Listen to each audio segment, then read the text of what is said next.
8 minutes. It's everything about the concept is what we don't do anymore. We don't just have conversations with people where there's not an agenda. Right? It's like meeting a stranger in a parking lot or something, and then like, hey, you want to have coffee? Yes. Oh, so how you doing? How's your day? Exactly. Well, we are live here, Coffee with Humans, with my soon-to-be new friend, Christina. She's still actually a stranger. I only met her about 8 minutes ago. That's the essence of Coffee with Humans.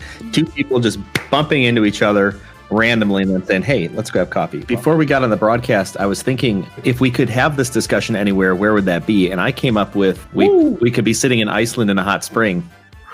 Lovely. If you could have this discussion anywhere, where would it be for you? Love this question. I'm stumped right now. I'm not really a beach person in terms of getting in with the aquatic life, but I do like to be near it and feel the breeze from it. Yeah. And so anywhere by a beach. What drew you to clicking the button to have coffee with me? Was searching and I found this one and it grabbed me, it pulled me in, and it just seemed, your podcast and Coffee with Humans seemed very welcoming, that you were really eager and enjoyed just making meaningful connections. Coffee with Humans is like Sunday brunch. I love Sunday brunch. Okay, good. Because, well, you're in the right place. Only There's no food.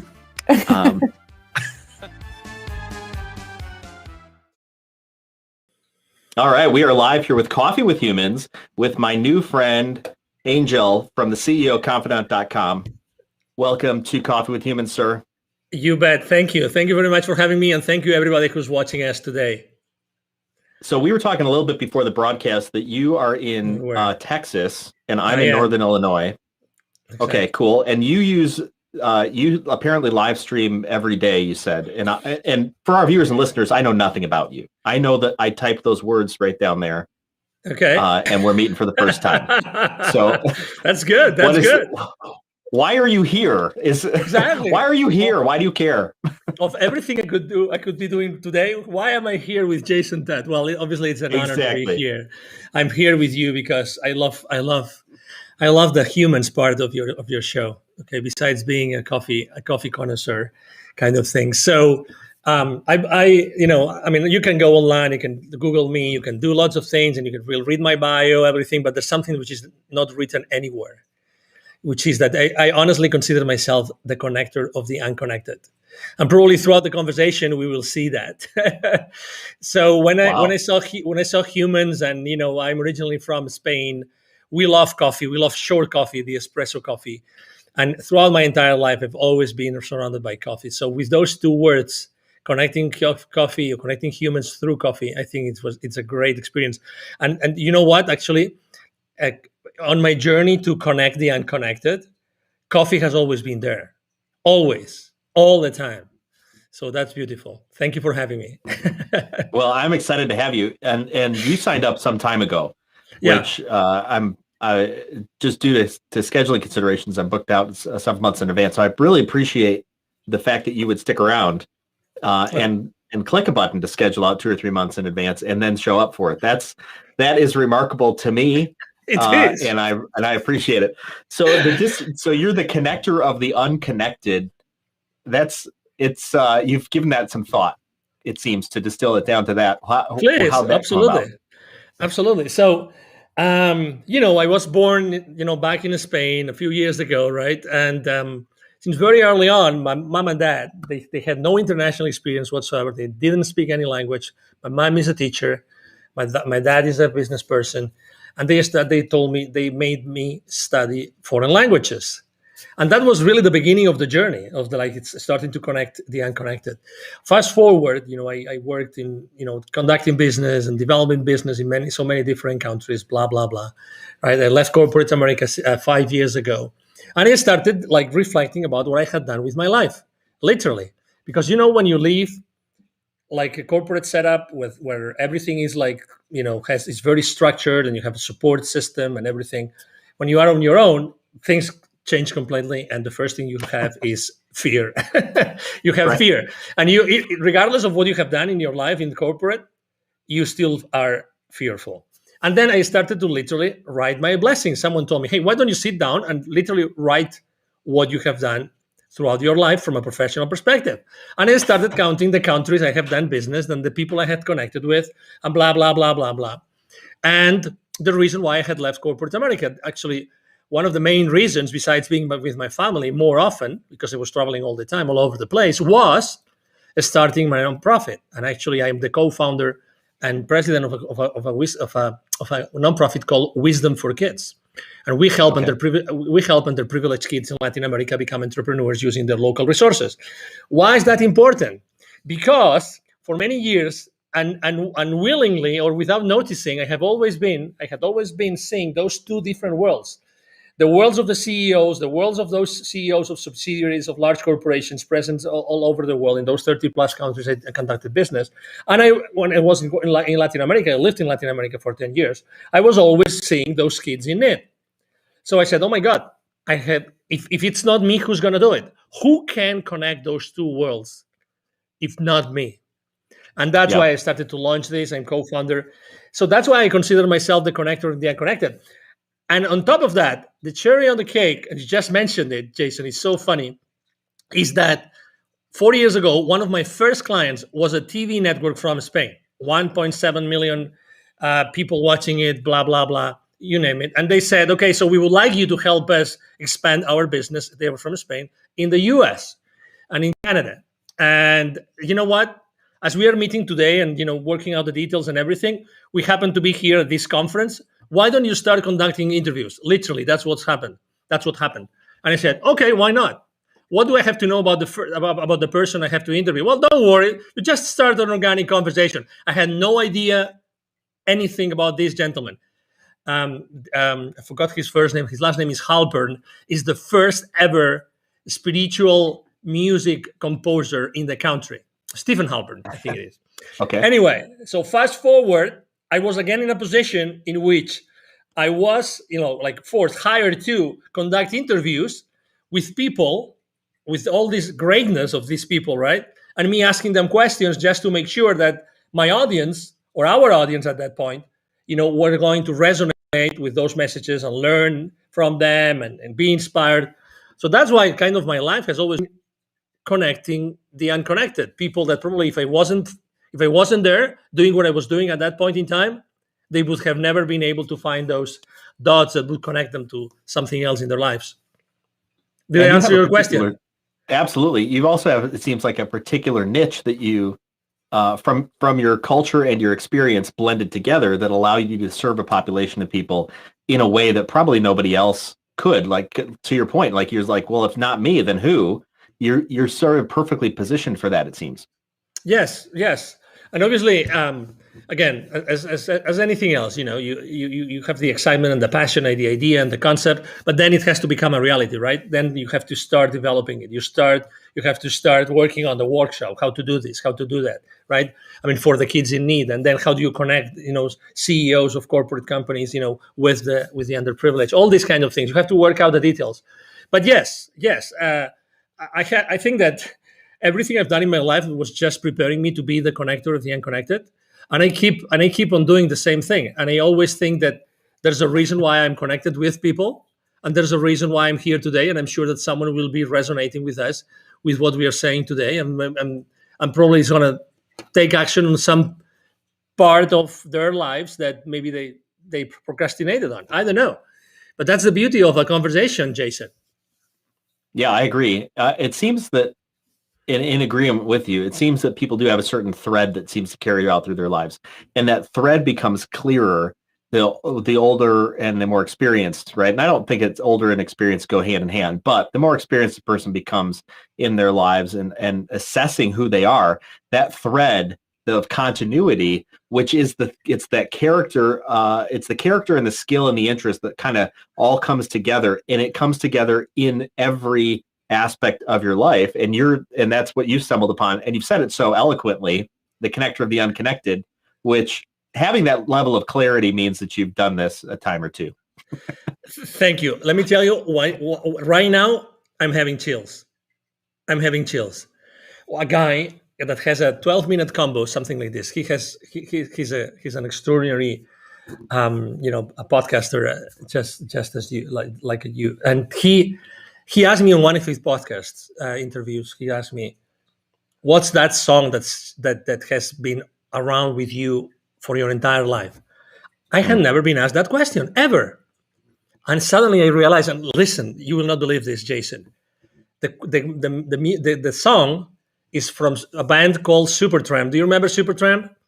The band called I Supertramp? only know the name. Okay, you know the name. Okay, so this song that has been all the time with, and it still plays on my playlists, is Taking the Long Way Home.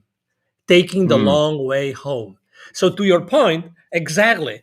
It's as if I had all my life going to those places, doing those things, meeting all these people as a long way to go back home, to go back inside myself to find exactly what I was supposed to be doing. Isn't it amazing, Jason? It is amazing. And it seems a path that's necessary. I feel like people want to short circuit that path. And I don't think it's possible to short circuit the path for one. I think you just stumble across some level of some pseudo kind of like pseudo home. It's like, that, and then you eventually find like, that wasn't where I was supposed to be. So I think it is the searching that a person must go through to be able to find what you've found. But isn't it funny that you don't, if you ask me like 10 years ago, well, maybe not 10 years, but 10 years ago, I wasn't searching for anything. You know what I mean? Mm-hmm. I was just living my life. And sometimes when people ask me, hey, what would you tell your younger Angel? Little Angel, hey, I always say the same thing. As fascinating as my life might look, is Angel, little Angel, take more risks. Don't overthink it. Take more risks. No, honestly. Yeah. Honestly. So, because also when you are in a search, it's kind of, you are in a search, right? I mean, you are there. Okay. But maybe, and that's one of the things I actually very often, when I coach people is, are you really looking around you right now? Are you really listening what's happening around you? That's why I'm enjoying so much this conversation. You're so much into what I'm saying and to what comes to your mind after what you're listening to what I'm saying, that amazing things are just popping up that were not, scheduled. I mean, we don't have a script, literally. That's true. There is no script. There's no script, right? I see this beautiful, tree behind us, right? This extraordinary, overlay that I really love because there's coffee and there's a heart and it's orange, which is part of my corporate color as well. So branding, so wonderful. Well, I appreciate that you see that, and that does tell me a bit. You've kind of been here, done that. You are experienced in a lot of different areas to be able to have that clarity, because not everybody sees that type of depth, I think, to these types of conversations. And to your point, Coffee with Humans really is about connecting people together in a very intentional way, because I believe that as people, we should be about creating great things. And when we can come together intentionally to create something good things happen. Just the fact that we ended up in the same place and then set a similar direction, and it's random. I mean, you could call it random, right? I mean, I'll have coffee with anybody, but every time I have coffee, I literally I go, okay, like I want to see something good come out of this, and it's never failed. It has not failed once to have something good out of it. And that's, I think, the power of just being intentional and having that clarity and focus, which is clearly what you do with your connecting the unconnected, which maybe you weren't thinking of that earlier, right? But it's Never. your DNA. It's what's coming out of you. It's like your fingerprint, right? And Exactly. And when you look back, you're like, oh, that I can see that was from me. I can see that was generated internally. But it is that it is that what's this? It's that assessment, or like assessing our lives or assessing our experiences, which then we draw out the lessons and we draw out the clarity, which then allows us to be intentional, I think, about our next, kind of like what's next. We have to be intentional, or have the opportunity to be intentional about that. And so, I mean, I started my own company 5 and something years ago. Before that, I was working for many corporations, mostly American, although I'm a European. But guess what? The connecting the unconnected came up to my mind only 2 years ago. So the north of the country a little bit, so that's going to resonate with you. The Adirondacks. It was with a very good friend of mine. Her name is Christine Powers, and her husband Larry. And it was that they have a great retreat center. They have something called the Philosopher's Camp. And I attended one of their philosophers' camp. There is a beautiful land. I think it's 100 plus acres. And I was so in tune with myself and with nature and everything that is in there. Well, if you know the Adirondacks, they're beautiful. And I just, all these amazing things started to come to my mind, and I realized that I had been working for that, and I had been doing that consistently, always, and being open to listen. I think that's very important, and we have to find a balance between having our goals and our plans to achieve those goals, and also to be open enough to course correct. Sometimes life, I like to. The same way you were saying about your coffees with people, right? Every time you drink coffee with someone, with a human, that it's always been worth it, right? Because there's always been something coming up out of that conversation. It's the same thing with me. Every time I've seen something, instead of discarding it, I said, "Oh, wait a minute, let's have a conversation. Let's talk. Let's see if anything makes sense at all." And then there's a new path over there. There's a new, avenue that opens for you, and you decide if it's good for you or not. But again, and that's why it's so important to be paying attention. And also, I would like to say that we are very distracted. Okay, and that's why it's very important in life to differentiate between judgment and discernment. Very important. Okay, judgment and discernment. I think that we all have to really sharpen our knife with discernment, very much so. But it doesn't mean that we have to put all our emotions, our feelings, and take advantage and blah blah blah, going down the path of being judgmental or judgmentalism. And I think that those two words are so mixed that people tend to take everything personal and not leave anything for discernment. And that's why I think that it's extremely important to have those coffees with humans, to walk that path. It's an experiment. You actually conduct an experiment every single time you open your streaming platform and your outlets, your social media outlets. You open them for someone that you barely know. That you read something about that person. Your guests might have read something about you, or might have Googled you, maybe, exactly, or maybe not, right? But again, the presence, the importance is the presence, is how present you are, how present I am here, and where the conversation is taking us, and how can we inspire our audience at the end of the day? How can we inspire our audience with our conversation? Yeah. You used a very interesting and intellectual word that is not used very often, is, in my estimation, the word discernment. And I love how you bring a distinction between judgment and discernment. And I think definitions, being very clear on definitions, is very important, especially as we begin to talk with one another and as we begin to produce things. So discernment, break that down for me and for our audience on what you mean by discernment. Yeah, discernment, I think some people don't know what that word is.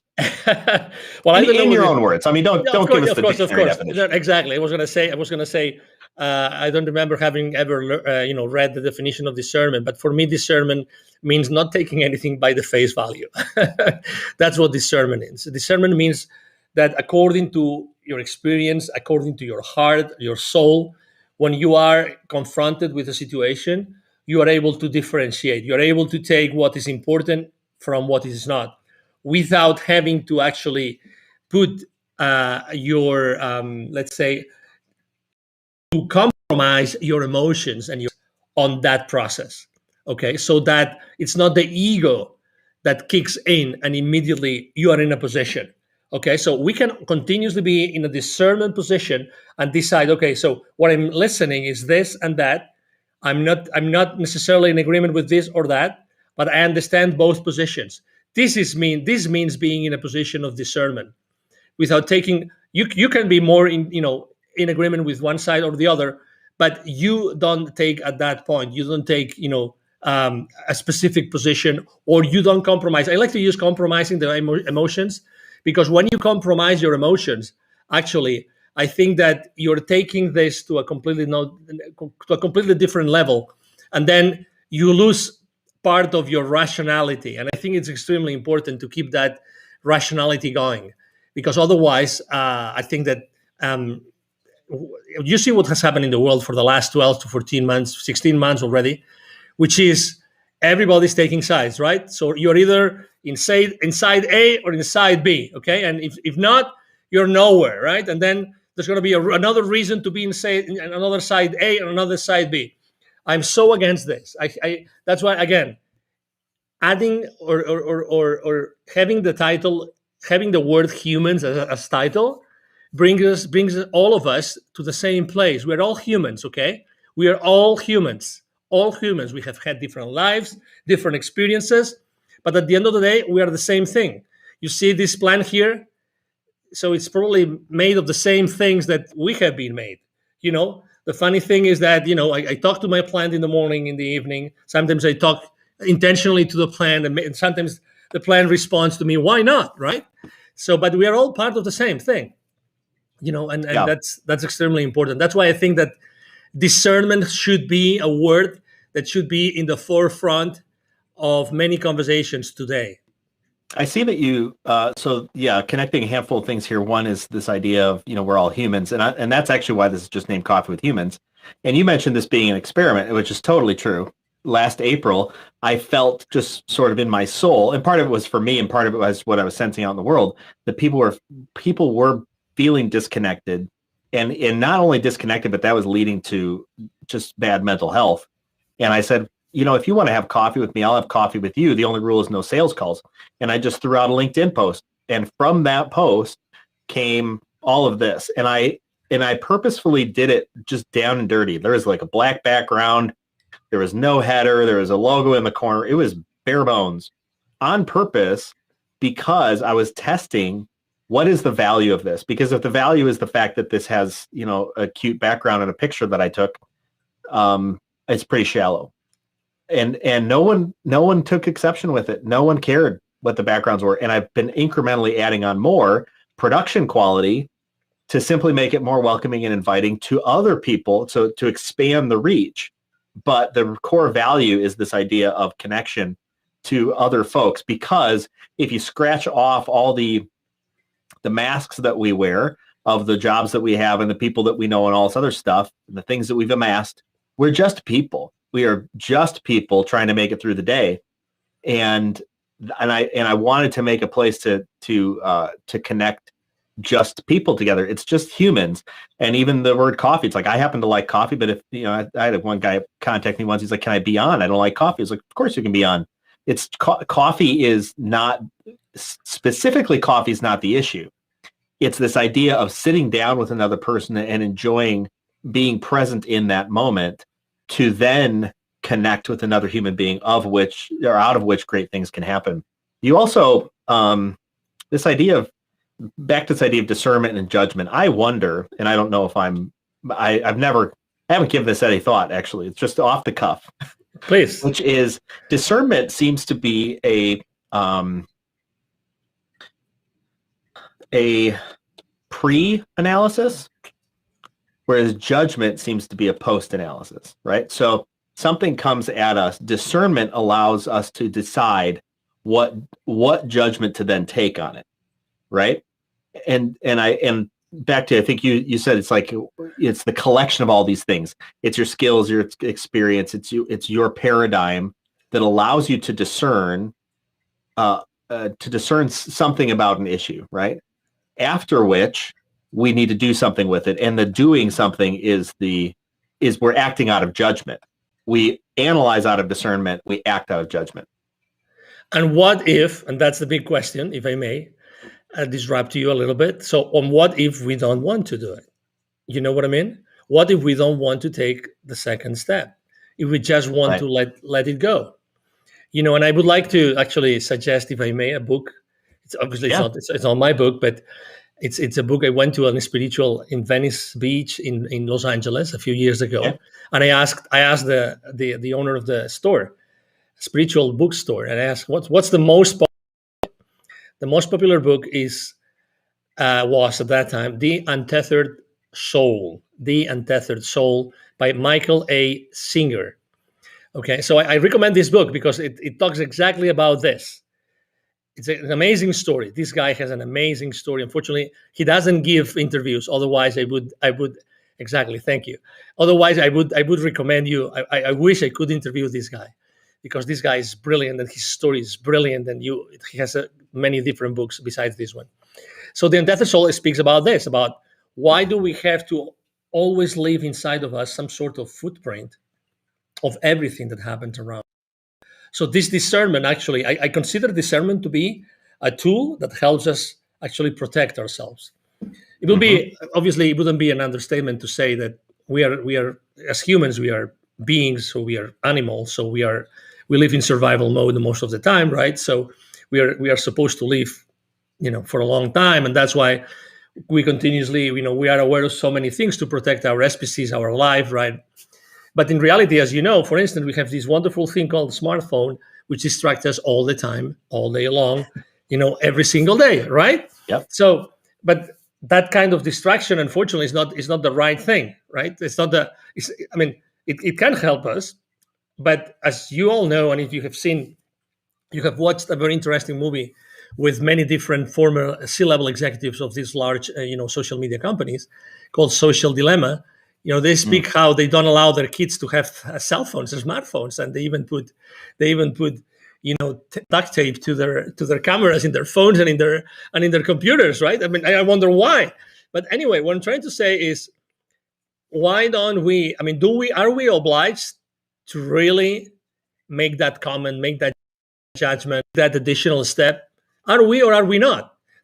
My conclusion is, we are really not, but I think that socially speaking, it's considered awkward when you don't make that judgment. Imagine you are 3 or 4 of your friends all together drinking beers Friday night, right? Let's say, or whatever you want to drink. Or if you don't want to drink anything, it doesn't matter, but you're all together and you start talking about something. Imagine that at some point, 3 of you decide not to make a judgment about a specific situation that the 4th has brought up. He would say, "Hey guys, what's going on?" So silence is so important. Yes. It's so important that silence has become socially awkward.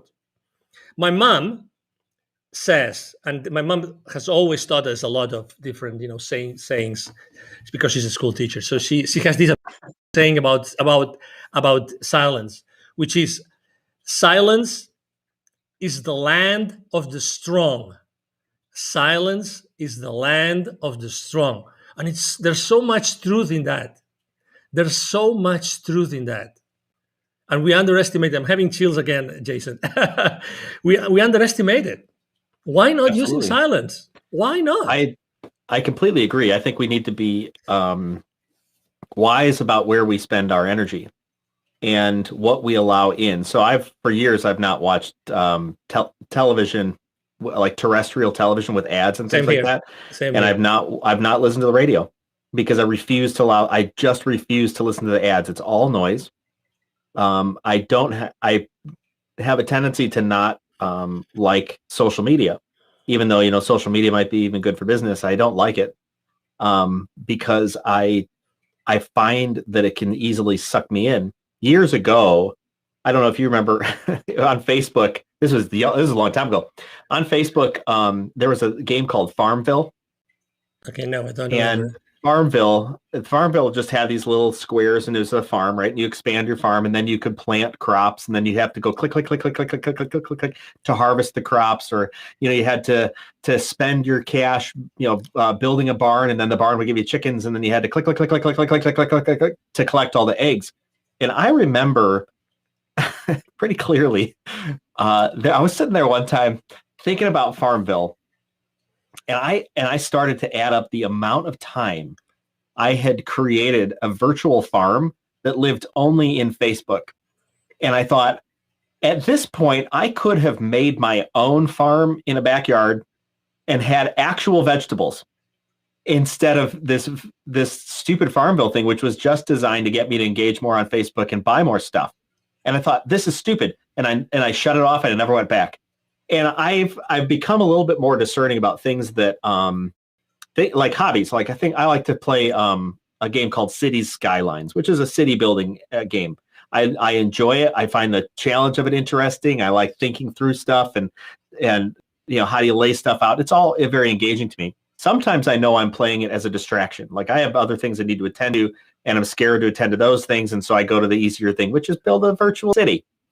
And I'm pretty understanding of those moments. But when I feel like, and then I know that there's sometimes just like I just enjoy it, and you just do something you enjoy. Why the hell not? But there's no like endless days of playing. Like I used to do on Farmville. I don't get lost. I refuse to get lost in it, and I challenge advertisements because I know for a fact that when I see ads, I seem to want things, and when I don't see ads, I tend not to need things, and I don't want them because I didn't know they were there. They didn't enter my mind. There is a process. And it gets to what you're saying. There's this idea of taking thoughts into captivity. I mean, that's a very spiritual way of looking at it. But it's idea like a thought comes in. Do we even entertain the thought? Is it worth entertaining the thought? If we don't, just throw it out. The question, though, I think people struggle with, even if they do believe that, is what thoughts do you consider and get engaged in, and what thoughts don't you? I've got a saying, and and then I'd love to hear your thoughts. I've got this saying that came to me by some book at some point in time, so meaningful to me. I printed it out, put it on my monitor, put it on my car. It's this, it says, am I willing at this time to make the investment required to make a positive difference on this topic? And it's a filtering mechanism. Am I willing? Yes or no. At this time, no. Yeah, maybe it's the time, maybe it's not the time to make the investment required. So I'm going to have to put some energy into this. Do I have do I have that amount of energy or not to make a positive difference? So even if I do all these things, I'm willing, it's the time, I've got the energy. And is it even going to make a positive difference on that particular topic? And it has kept me out of conversations, to your point, where it's like, I'm not willing, and I'm not going to judge it or not. I'm just not willing. I don't want to, or I don't have a significant amount of investment to make in this. So I'm out. Like, why entertain that? I got other things to do with my limited amount of resources during a day. I congratulate you for making this, useful in your life. I mean, being able to do this and knowing, guys, obviously that we have 60,000 thoughts a day. So if you are able to stop a few times a day and just go through that process, that's, amazing. Kudos for that. A few years ago, someone that I have been following, his name is Frederick Dodson, and his title is the Reality Creation Coach. He launched an app in the App Store. Unfortunately, he didn't update it. So with the following updates of the App Store, it disappeared. That's what the app did. The only thing that the app did is you could program how many minutes in between the app would talk to you from the phone, and the app would ask you, where would you like your attention to be right now? Where would you like your attention to be right now? He spent months of his time convincing the App Store that was an app worth having in the App Store, because they would say, that's so stupid. That's so stupid you have. Why do you want us to hold space for you here in the app, even if they charge you for that?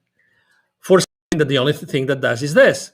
He said, because people really need this.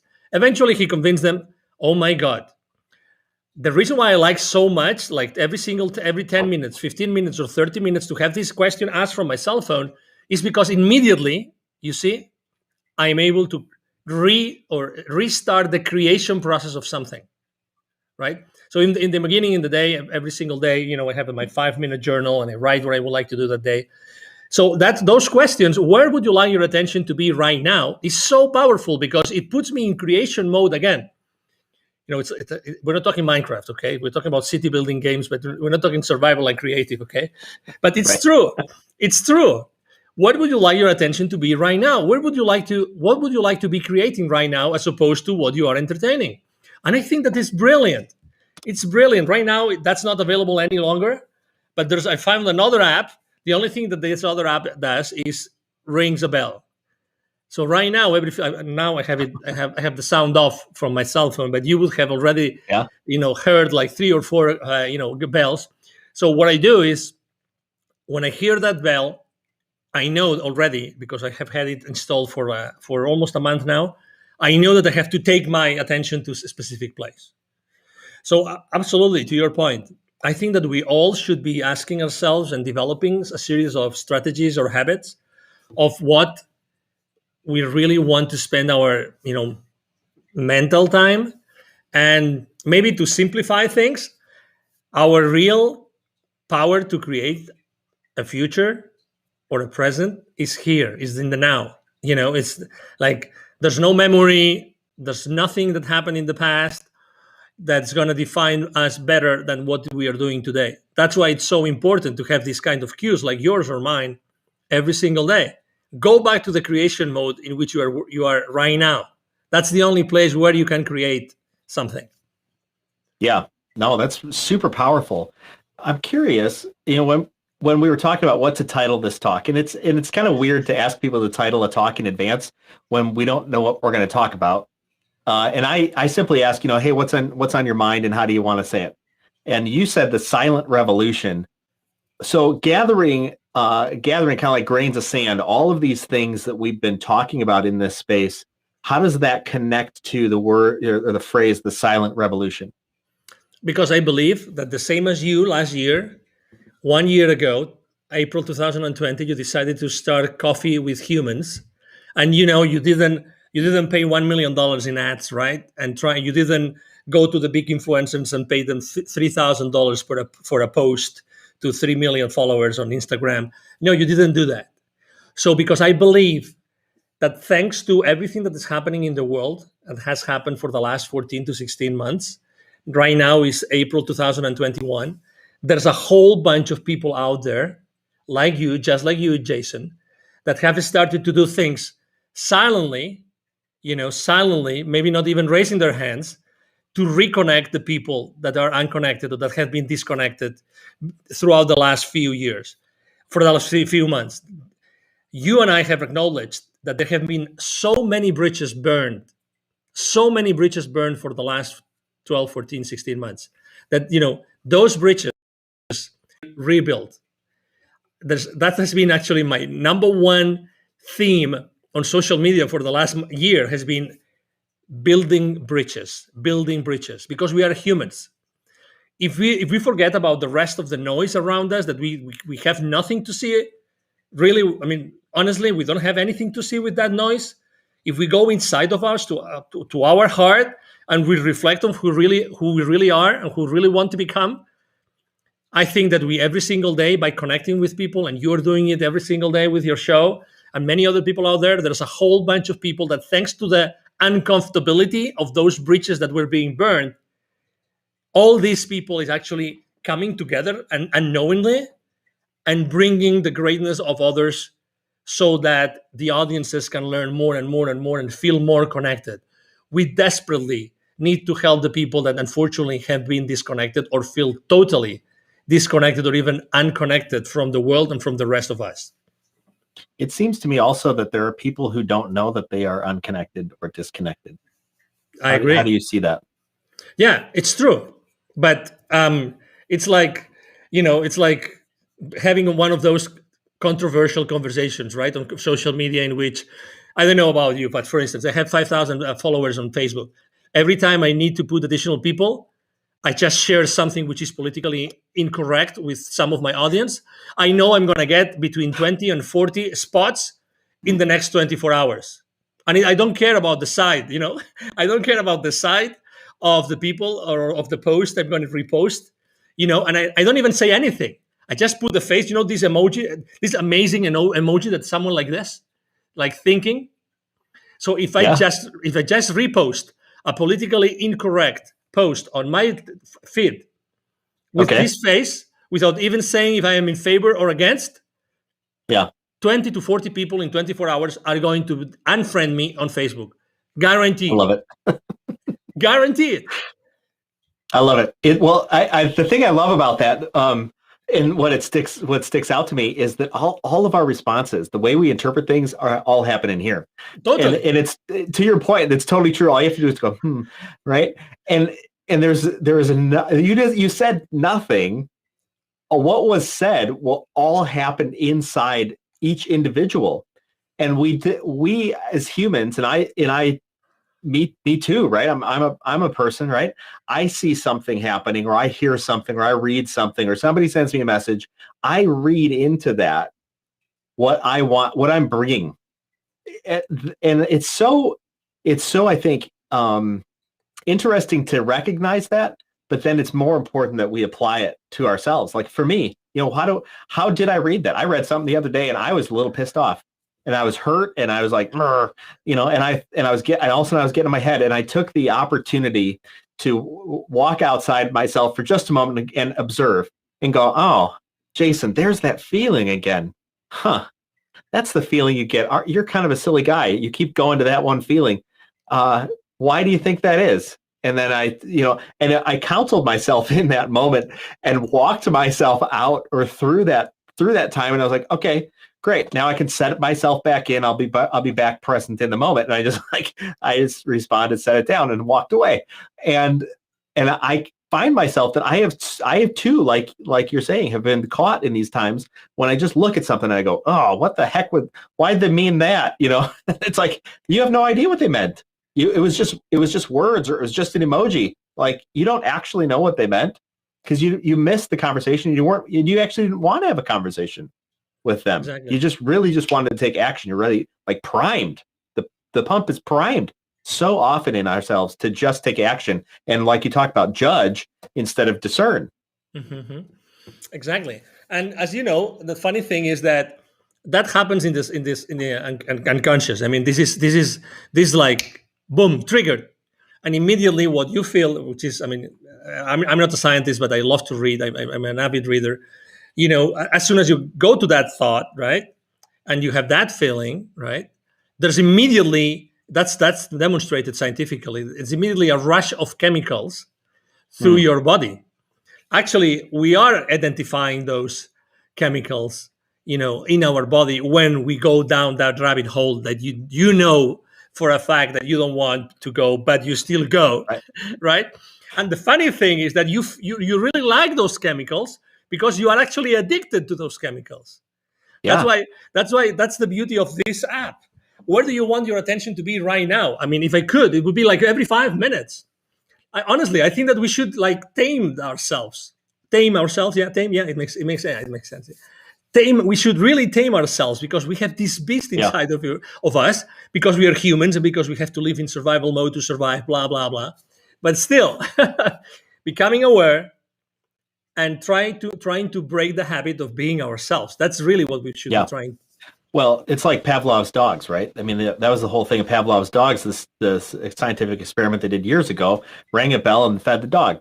I think it was, or was it rang a bell and beat the dog? I don't even know what it was, but basically the idea is that we get trained and you use the word tame. It's like we train ourselves into this process where we see something or feel something or hear something and respond, and that's in some ways a good thing. I mean, our body exists in that reactionary fashion for sometimes good reasons. Like, you touch a pan and it goes, or we go, oh my gosh, fight or flight. We make a quick flight reaction because somebody's coming at us. But too often, I think we do get caught up in this moment of I just respond, and that just becomes my nature. And then my body becomes, like you're talking about, addicted to simply responding, or addicted to simply talking, or addicted to simply gossiping, or whatever it is. And we think that we're making progress when really we're just, it's like we're stirring this soup, but we never eat it. It's like we don't even know, and we're just allowing anybody to put something into it. And we just keep stir. Oh, you have a thought? Oh, I put it in, right? Nobody would make any good food that way. And every chef will tell you less is more. So I think one of these lessons, and I love what you talk about, is how do you regain attention to be able to create the reality that you want to create. For me, that is a huge takeaway.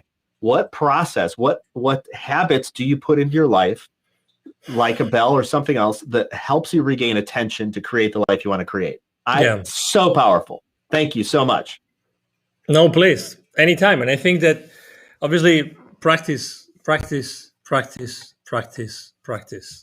It's like when you have your first kid. I have 3 kids, and you don't have a manual, and I neither know if my parents were great parents, but they didn't have a manual, and they did what they could with their 5 kids. I've done my best with my 3 kids, and I'm still going. So it's the exact same thing. It's practice. Put in place a few things that you feel comfortable with or you don't feel comfortable with. Everybody has their practices. For instance, I start the day with a cold shower, no matter what. I've been doing that for 6-7 years now already. Even if I am in Alberta in the middle of the winter, I still take a cold shower. I meditate every single morning. I have an intention group in the morning that I meditate with, for intending for something specific every week. I have these interruptions. I have my affirmations. I write down 3 times a day. I write on my journal. All those things. And as opposed to trying to like silence yourself or silence your chatter. I always like to think that it's better to try to create something, try to put everything positive. That's why all the demonstrations on the streets are so wrong, because they're always against something. When I totally think that they should be in favor of something else, which will be good, as opposed to be against. So it's the same thing, right? Just build, just put your life in positive, and try to create stuff as opposed to eliminate stuff. Try to put yourself in a place where you're always creating something. For me, literally, very honestly, I have to confess something, Jason, which is I like to be interviewed on podcast shows to discover what I know. Right? Really, honestly. Absolutely. because the same way I described what I had done, in my life when I left corporate America to see what my brand should be. It's the exact same thing. You don't really know everything that you've heard, you've interiorized, you've experienced, everything you've seen, you've heard, until someone asks you that question and you say, "Oh my God, yes," and that's the power of a conversation. Yeah, that's the infinite power of a conversation. Conversations are super powerful. Absolutely, I totally agree, and you're absolutely right on. From my experience, the idea of go get interviewed, and you will find out what you know. And it's sometimes fascinating. I use this example. I know we're coming up at the end of our time here, but I use this example of years ago. I remember I was talking to some guy who was having trouble getting stuff done, and I was like, "Have you made a list of what it is you need to do?" Because he kept talking about all sorts of stuff. Have made a list of what you need to do, and he's like, "A list?" And it's totally like earth shattering to him. And instead of going, "Oh, you dummy, you don't know how to make a list," I thought, "Oh, there's a time when I remember as a highly capable individual, a sales exec, I would, to figure out what I need to do, I write them on these little yellow Post-it notes, and I, like just tiny little things. I mean, just a tiny Post-it note even. And then I folded it in half because I didn't want to get my pocket sticky, and I put it in my pocket. And at the end of the day, I'd have this like plethora of Post-it notes. And I start going through them like, "Oh, I didn't get this one done," or "Oh, I did get that done," or "Oh, oops, oh no, I forgot a Post-it note." And how absurd it was that I was still functioning at a high capacity, but had no idea how to make a list. And fast forward to today, it's like when I've got lists, and if I'm ever questioning what to do, I make a list. I was working with a gentleman this morning, and I'm advising him on his business stuff, and I'm the keeper of the list. It's just like there are simple skills that sometimes we forget that we have, and then like you, sometimes it requires like a kind of a reset. It's like, wait a second, let's make an exhaustive list of everything that I've done and all the things that I know, and then when you stack all that up, you're like, wow, like you've done a lot, buddy. You're good. It's like, it's okay. And I think sometimes we need that moment. And whether it's a podcast or whether it's a website or whether it's recounting to someone, like, here's the things I've done and here's what I know, and own that, because I believe that allows us to be more confident. And back to this idea of discernment, I think it allows us to be more confident in our discernment and in our own judgment and our own wisdom, which then allows us to go about being, I think, more intentional and creative and doing the things that we trusting our gut, right? And doing the things that we want to do, and just knowing like that's you're on the path. Yeah, and I would like to add a note that has been like, in the surface of what you were just saying, and probably in the surface of everything we've shared today, which is compassion, self-compassion, self-compassion. Okay, I mean, I am a pretty, as you probably can see, a upbeat guy and everything, and I like to use the sense of humor all the time as a way to increase the compassion levels with myself, because I tend to be extremely hard on myself, and we don't realize but when we are hard on ourselves, guess what? We tend to be hard also with everybody around us, and that's terrible. Again, because that adds an additional level of a layer, an additional layer into our days, in our lives, which is totally unnecessary and does not add anything positive to our lives or the lives of the people around us. And I think that we really need to feel like, we have to consistently throughout the day, we have to feel like, okay, I just let loose, I'm just with myself here, breathing, just listening to my heart, listening to my breath, and continuing with the day. But hey, guys, life's too short to be, or for being so hard with ourselves. We've done and accomplished so much. Totally. Just acknowledge that. Totally, and that's where I think sometimes some people might hear this conversation from two guys who seem to know what they're talking about and think, boy, I got to kick it into gear, and turn life into productivity training. Which it's not. and sometimes, and I know this to be very true myself, sometimes the emotional exhaustion is so high that it's like, I have enough emotional capacity for myself and nothing for you. And so, I'm not going to accomplish the things that I intended to accomplish because I do not have the capacity for it. And that's okay. I'm going to leave grace for myself. I'm going to leave compassion for myself. And I'm going to sit there with the little boy sometimes and go, it's okay, buddy. You'll get in the game. Like you'll get in there. You play a little bit harder. It's fine. Right. I think I know for myself for sure, I have lost sight of that in times. And like you say, my level of criticism for myself is pretty high. And it can get high for other people too. And that's just, it is a shame, I think, sometimes, a detriment really. And totally. Actually, I think prevents us from taking the time to really dig into some deep work that happens inside our hearts and inside our minds, inside our souls, because we twist it around and turn it back into, well, just go be productive. And that doesn't work, because productivity eventually runs out, like we saw in COVID. It's like, be productive doing what exactly? The place is shut down. Like, what do I do now? Exactly. And a lot of people ask that question because they had such an eye on achievement rather than, I think, just how can I be a person in this moment? If I didn't have to achieve, what then? I could just go talk with people and meet with people and make the world a better place, which I think we all intuitively know, just like you found out. We all intuitively know what that might be for us. We do. We just aren't quiet enough to listen to it, and then I think we don't trust it. And I think also, and this is what I love about Coffee with Humans, what I love about talking with you. Sometimes when we find ourselves in that moment, the answer really is, hey, go find somebody else, because you need somebody else's input, you need somebody else's wisdom, you need somebody else's processes, and to be able to come up with a different outcome.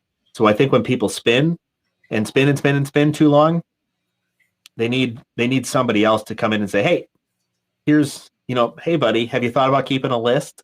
And like, oh my God, a list. Hey, have you thought about just not responding to that stuff because it's not important? Have you thought about what you want to create because that's what you want to do? I think, and I think this is probably what you do as a job in part, is how do you influence other people? And there's a learning process, obviously, for yourself in that too, it seems. Oh, absolutely. Yeah, everything starts from ourselves, from myself, from inside of me, getting to know myself, and again, being compassionate. I mean, everybody. I mean, again, you cannot blame the world for being how it is. The only thing that we can control is ourselves and the way we look at the world and what we can do to change it. That's it. If we want to change it, if we want to change it, and innately, I knew I wanted to, and that's what I have done. What I have done in my life, and I keep on doing it, and I keep on, helping people to do that, and connecting the unconnected. At the end of the day, you see, you do the same thing, the exact same thing, Jason. Yeah. Well, Angel, this is fantastic. I really so much appreciate you being here on Coffee with Humans, and likewise, I honor you in this space. Thank for you. our viewers and listeners. Angel and I met just a little over an hour ago, and we knew nothing about each other prior to then. And we've I think talked about some really great life-changing subjects. I know I've taken something from this, and I trust that you have too. So me too. Absolutely. Thanks for joining us. Totally. All right. Thank you very much, Jason, for having me. Absolutely. Catch us next time. Bye. Thank you. Bye-bye.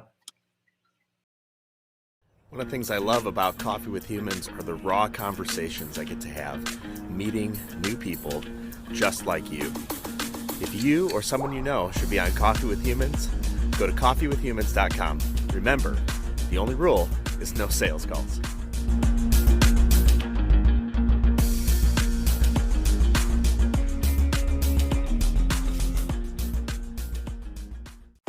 This has been Coffee with Humans. Subscribe to get updates or click to have coffee with me. coffeewithhumans.com.